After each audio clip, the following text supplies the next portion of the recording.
Kebakaran hutan dan lahan di Sumatera Selatan meluas hingga ke lahan gambut. Upaya pemadaman melalui udara masih terus dilakukan.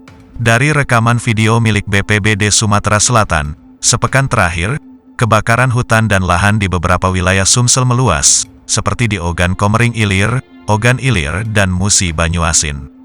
Upaya pemadaman melalui udara setidaknya sudah dilakukan sebanyak 134 kali di 3 wilayah itu, dalam kurun waktu tersebut dengan belasan hektar lahan terbakar.